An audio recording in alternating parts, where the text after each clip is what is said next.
My name is Rowena Calder, and at 68, I thought I'd finally earned a quiet life. For 40 years, I taught second grade at Briarwood Elementary chalk dust. Paper hearts, and the steady rhythm of small voices learning to spell hope.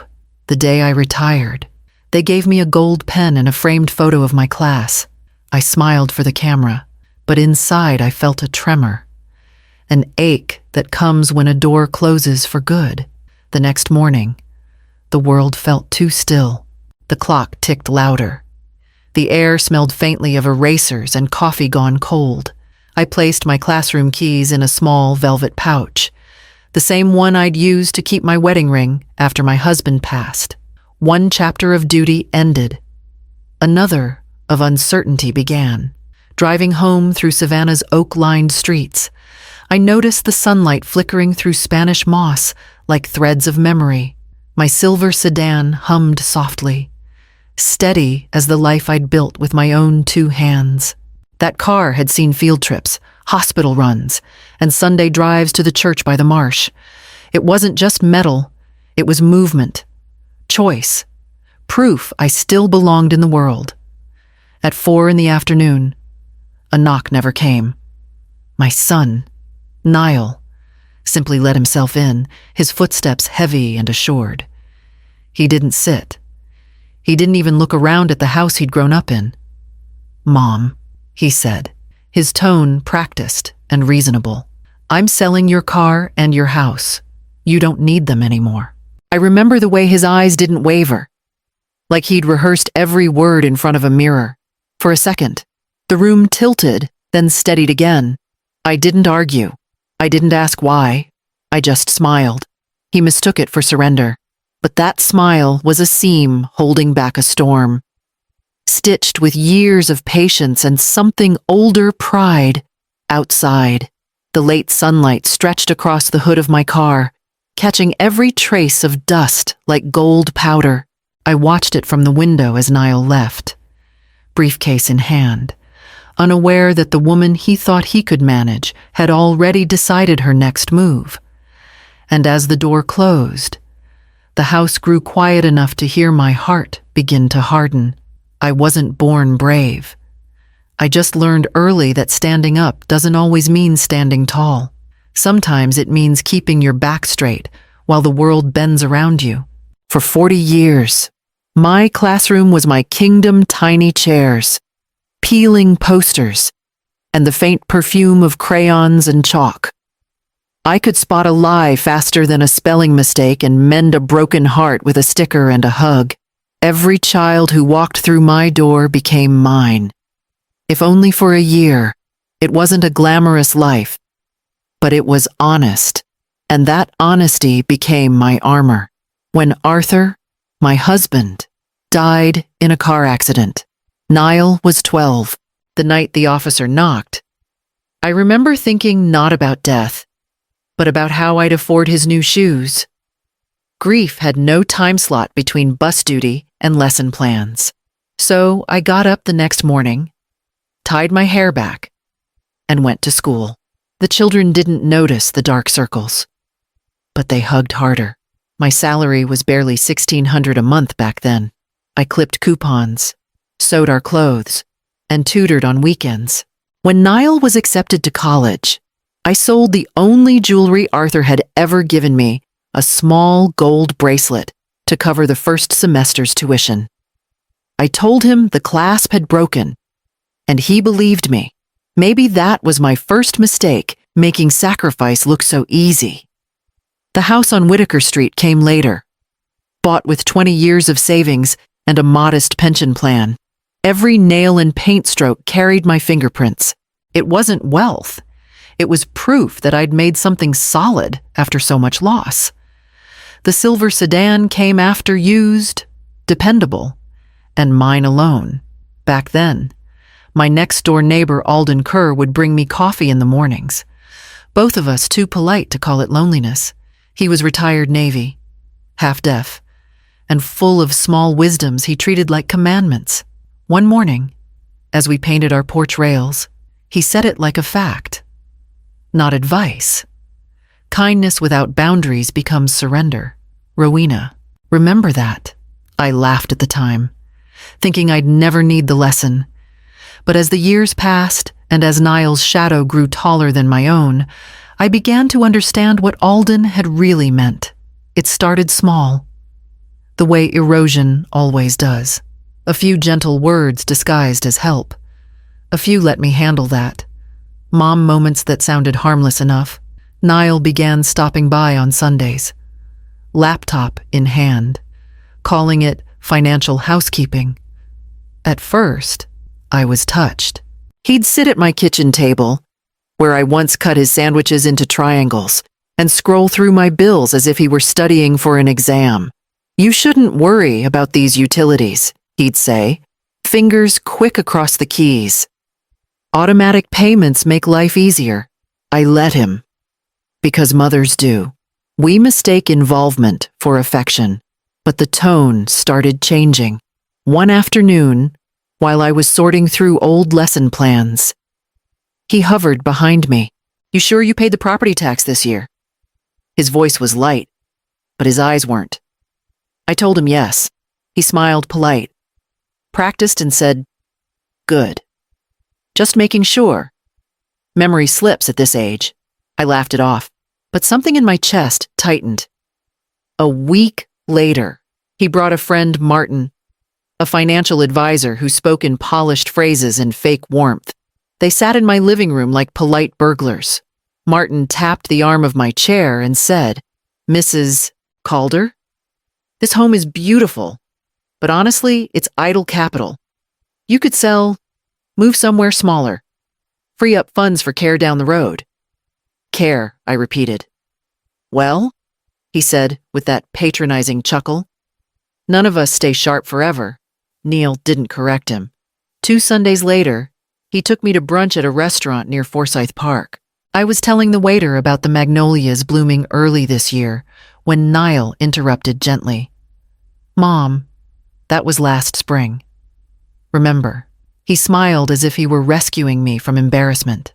I smiled back, pretending not to notice the couple at the next table exchanging looks.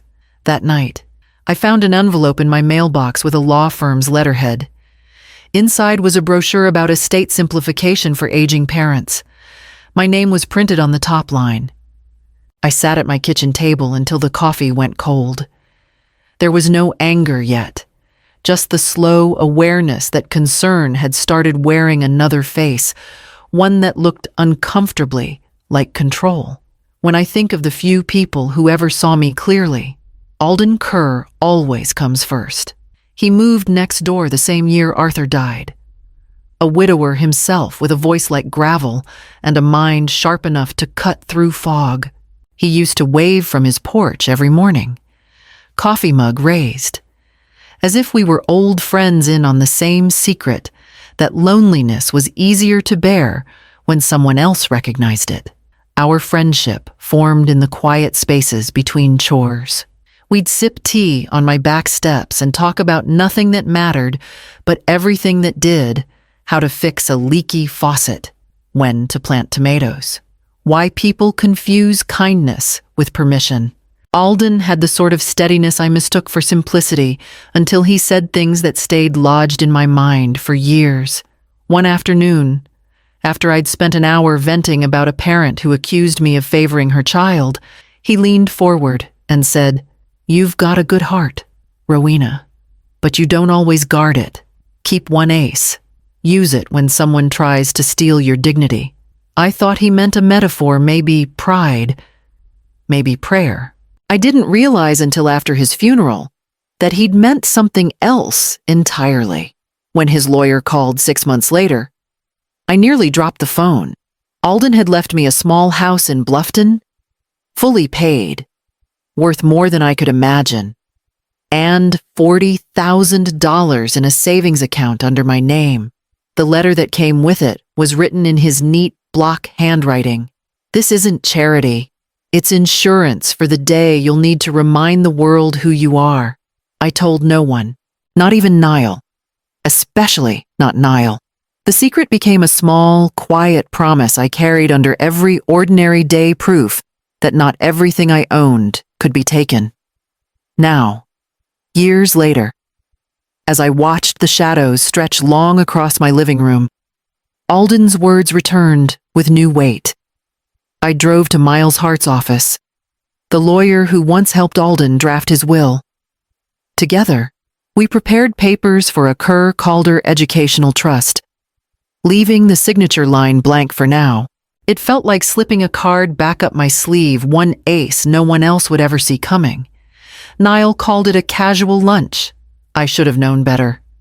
He'd chosen a restaurant with white tablecloths and no prices on the menu, the kind of place where decisions are presented like ultimatums wrapped in politeness. He greeted me with that same professional warmth he used on clients. Not mothers. As soon as we sat down, he flipped open his laptop, the silver glint catching the light like a blade. A spreadsheet glowed on the screen columns of numbers. Labels neat and efficient. Just something I've been working on to simplify things for you, he said. My name was typed in bold at the top, followed by 2 columns, assets and recommended liquidation plan. He started explaining as if reading a weather report. Your car's current resale value is about $4,500, give or take. I already found a buyer, reliable guy. Pays in cash. The house could go for at least $320 on the market, and I'd manage the process for you. No stress. No confusion. I stirred my coffee slowly, keeping my face still. And what happens after that? You'd move somewhere smaller. Maybe a senior complex closer to me, he said, eyes flicking up. It's safer that way. You're alone too much lately. From his briefcase, he slid out a packet of papers.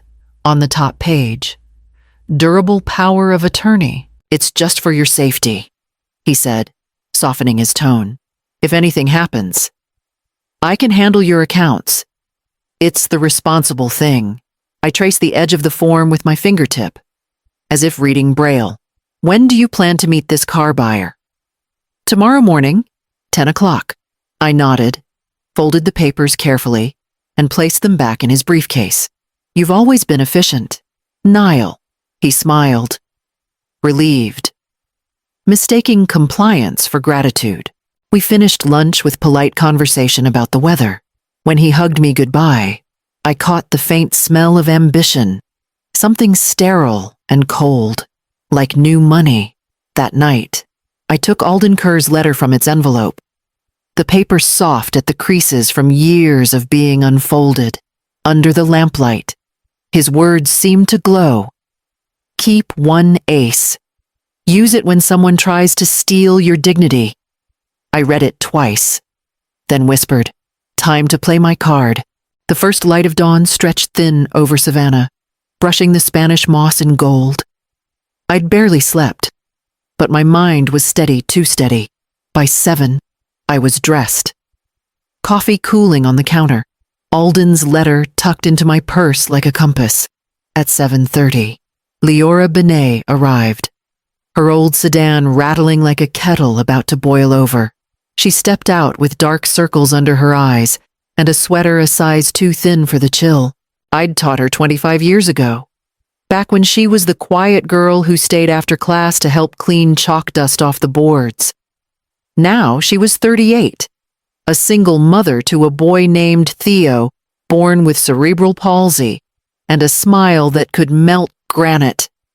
Teacher Rowena, you said it was important, she said, catching her breath. What's going on? Just a bit of paperwork, I replied. Follow me. We drove to the DMV in silence, except for the hum of my silver sedan, its last morning with me. The building was half empty, sunlight slicing across the linoleum floor. At the counter, I handed over the title, my ID, and the pen the clerk offered. My signature came out clean and firm. When the final stamp landed, I turned to Leora and placed the keys in her palm. Drive it, like it's freedom itself. She froze. I can't take your car. You need it. No, I said gently. You do. Her eyes filled before her words did. How can I ever repay?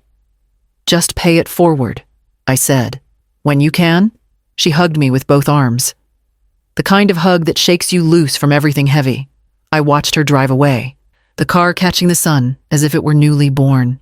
Back in my kitchen, the quiet felt cleaner somehow. I dialed Miles' heart. It's time, I said. Activate the trust today at noon. He didn't ask why.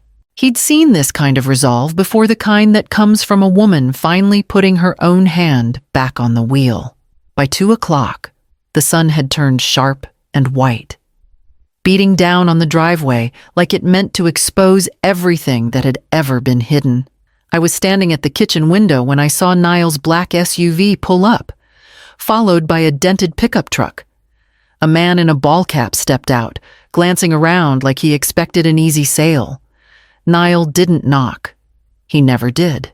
The front door swung open, his voice brisk, already rehearsed. "Mom, this is Ray. He's here for the car." I stepped out onto the porch, drying my hands on a dish towel. "There's no car to sell." He frowned, already impatient. "What do you mean? No car gone?" I said simply. "Given to someone who deserves it." The words landed like a slap. His mouth opened, then closed, as if his brain was trying to translate a language it had never learned. "You gave it away." "Yes. To who? To someone who needed it more than I ever will." Ray shifted awkwardly beside him.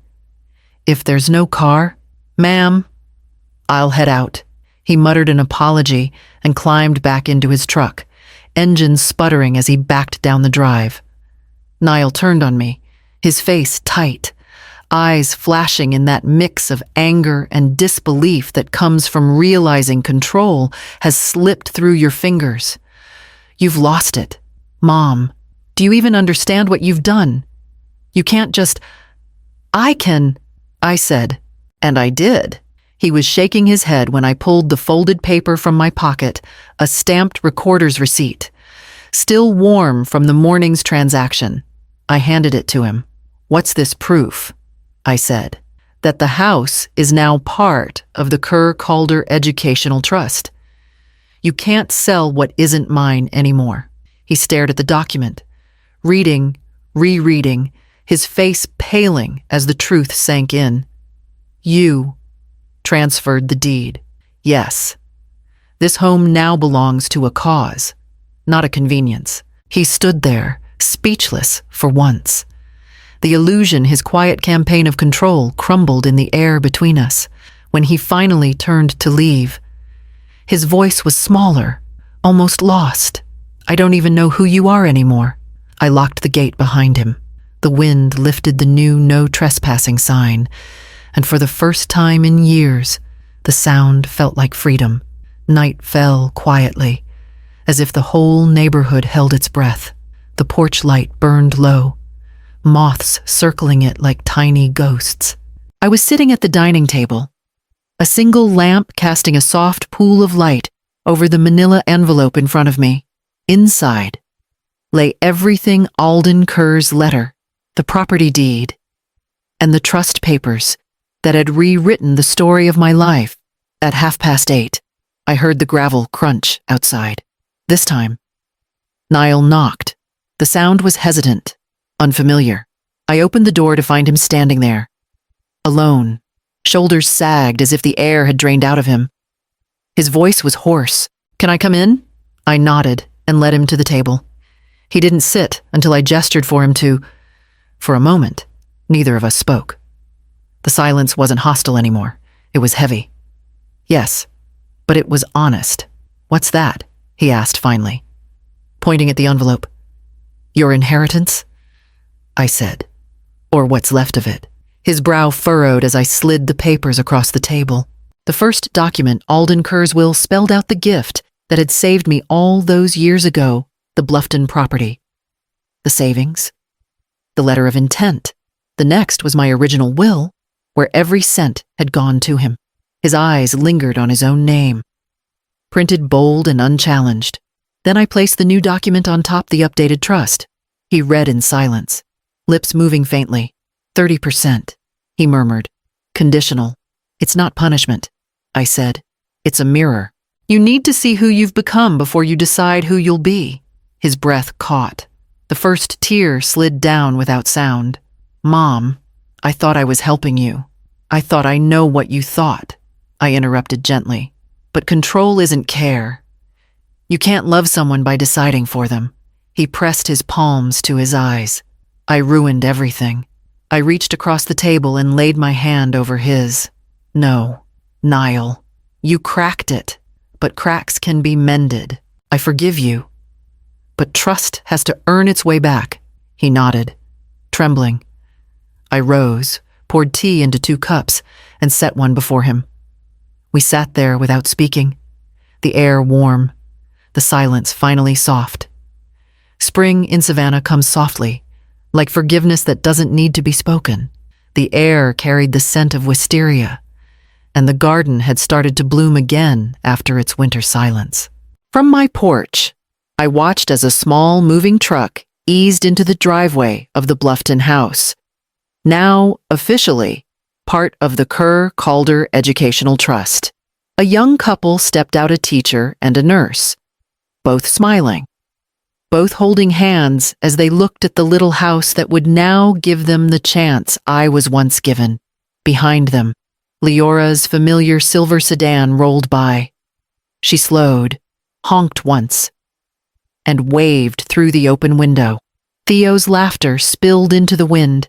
I waved back, my throat tightening in that quiet way joy sometimes hurts. By May, even Niall had started to change. He called every Sunday, never asking for anything, just talking about his work, his walks by the river, his therapist who was helping him unlearn old habits. One afternoon, he came by with an envelope of his own, $500, and a small note in his handwriting. For the years I forgot gratitude. I didn't cash the check. I didn't need to. It was enough to know he meant it. That same week, I invited Miles Hart and Leora over for tea. We sat under the azalea canopy, the table laid with lemon cake and mismatched china. The laughter that rose between us didn't try too hard. It simply existed, light and unguarded. When the sun dipped low, I walked them to the porch. On the wall beside the door hung a small brass hook engraved with one word, home. 2 keys rested there, one marked mine, one guest. I'd had them made the day after the trust papers were filed. As the evening breeze carried the faint sound of chimes from the garden, I thought about everything that had broken and everything that had endured. The house, the garden, my heart, each had its cracks, but they were the kind that let the light in. Love had built me, boundaries had kept me standing, and at last, both could live in peace under the same roof.